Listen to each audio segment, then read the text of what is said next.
بزرگوں کی قبروں پر کھڑے ہو کر اللہ عز و جل کی عبادت کرنا جائز ہے یا حرام؟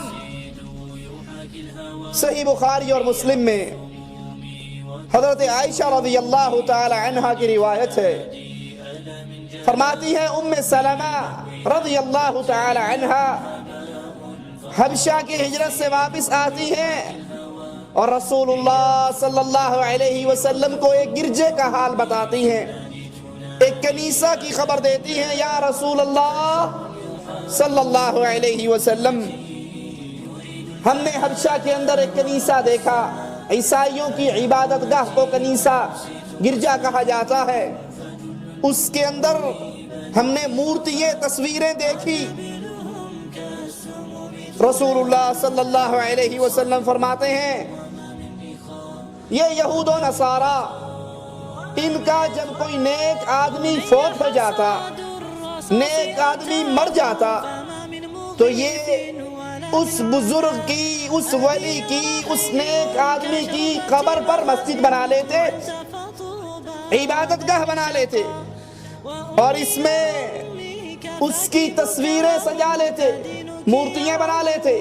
اب سنیے رسول اللہ صلی اللہ علیہ وسلم کے فرمان، آج ہمارے معاشرے میں شرک جس صورت میں بھی پھیل رہا ہے، ان تمام صورتوں کو بھی سامنے رکھیے اور پھر اس ہستی کے اقوال پہ غور کیجئے جو ہستی میرا اور آپ کا نبی ہے، قائد ہے، امام ہے، رہبر ہے، محمد الرسول اللہ۔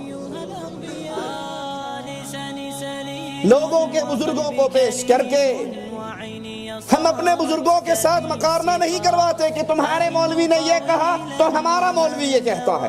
کیوں؟ اگر میں یہ کہوں میں آپ کے مولوی کی بات نہیں مانتا تو کیا خیال ہے میں کافر ہو جاؤں گا؟ نہیں۔ اگر آپ کہیں مولانا صاحب ہم آپ کی بات نہیں مانتے یا آپ کے مولوی کی بات نہیں مانتے، آپ کے بزرگ کی بات نہیں مانتے، تو آپ کے ایمان میں کوئی فرق نہیں آئے گا۔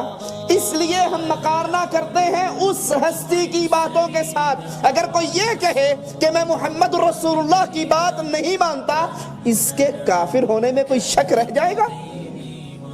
معاشرے کے اندر جتنا شرک پھیل رہا ہے، ان تمام قسم کے شرکیہ عقائد اعمال کو سامنے رکھیں اور محمد رسول اللہ صلی اللہ علیہ وسلم کے اقوال کو بھی سامنے رکھیں۔ پیارے نبی علیہ السلام فرماتے ہیں یہود و نصارہ میں سے جب کوئی نیک آدمی مر جاتا یہ اس کی قبر پر مسجد بنا لیتے۔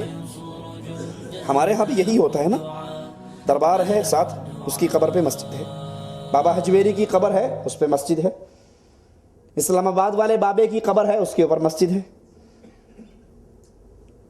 اب یہ کام اچھا ہے، یہ کرنے والے لوگ اچھے ہیں، یہ دھندا ٹھیک ہے۔ اگر کوئی وزیر اعظم بن جاتا ہے تو حجویری صاحب کی قبر کے اوپر پورا داتا کمپلیکس بنوا دیتا ہے، یہ کام کیسا ہے؟ کس سے پوچھنا ہے؟ اس سے جس کی بات کو اگر میں اور آپ اور دنیا کا ہر انسان، کوئی بھی بندہ تسلیم نہیں کرتا، ٹھکرا دیتا ہے، اس کے پلے سے ایمان نکل جاتا۔ رسول اللہ صلی اللہ علیہ وسلم فرماتے ہیں سنو، اللہ کے نزدیک بزرگوں کی قبروں پر عبادت گاہیں مسجدیں بنانے والوں کے بارے میں نبی فرماتے ہیں اللہ کے نزدیک یہ سب سے بدترین مخلوق ہے۔ یہ نہیں کہا یہ سب سے بدترین انسان ہیں، یہ نہیں کہا۔ اللہ کے نزدیک اولیاء اللہ کی قبروں پہ قبے، مزار، دربار، خانقاہیں بنانے والے اللہ کی مخلوق میں سے سب سے زیادہ بدترین ہیں۔ سوچئے گٹر کی گندگی میں رینگنے والا کیڑا کس کی مخلوق ہے؟ گندگی جس کی خوراک ہے، وہ کیڑا جو گندگی میں چلتا ہے، جس کی خوراک گندگی ہے، جو اس گندگی پر زندہ رہتا ہے، وہ کس کی مخلوق ہے؟ اس کا خالق اللہ ہے۔ اور اللہ کے نبی فرما رہے ہیں صلی اللہ علیہ وسلم جو بزرگوں کی قبروں پر مسجدیں بنائیں وہ کائنات کی تمام مخلوقات میں سے اللہ کی سب سے بدتر گندی مخلوق ہے، یعنی مشرک اور شرک کو پھیلانے والا کیڑے سے بھی کیا برا ہے۔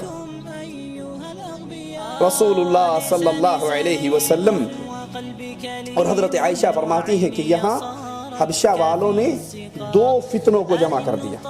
پہلا فتنہ کہ انہوں نے اولیاء کی قبروں پر مسجدیں بنائی، قبے بنائے، درگاہیں بنائی، وہاں پہ وہ اعمال ہونے لگے، پہلا فتنہ.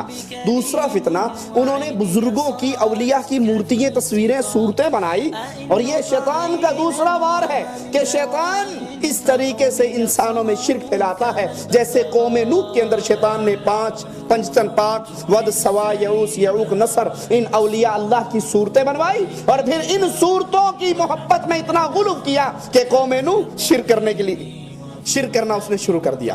امام بیضاوی رحمہ اللہ فرماتے ہیں وہ لوگ یعنی یہود و نصارہ، وہ لوگ مسجد میں نماز پڑھتے، نماز اللہ نام کی، مسجد میں نماز پڑھتے اور پھر قبلہ ان بزرگوں کی قبروں کی طرف کرتے، یعنی نماز پڑھتے بھی اپنا قبلہ بزرگوں کی قبروں کو سامنے رکھتے اور ان کی طرف منہ کر کے نماز پڑھتے.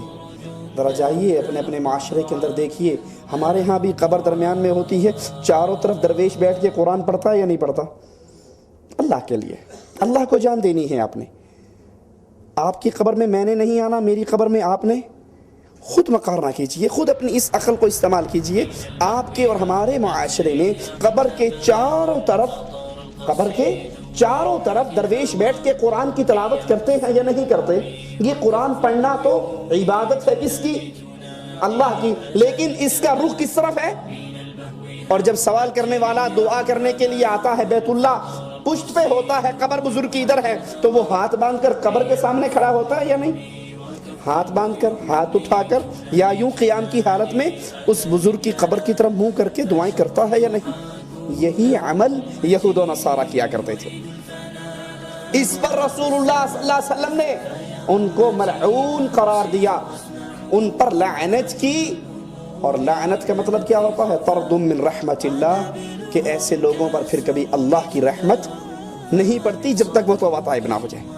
اس لیے اسلام نے قبروں پر مسجدیں بنانے سے روک دیا، کیونکہ یہ عمل بہت سی امتوں میں شرک اکبر اسی عمل کے ذریعے پھیلا اور بہت سی امتیں اسی سبب سے برباد ہوئی کہ انہوں نے بزرگوں اور اولیاء کی قبروں پر قبے اور خانقاہیں بنانا شروع کر دی اور بالآخر وہ چلتے چلتے شرک اکبر کے اندر دفن ہو گئے.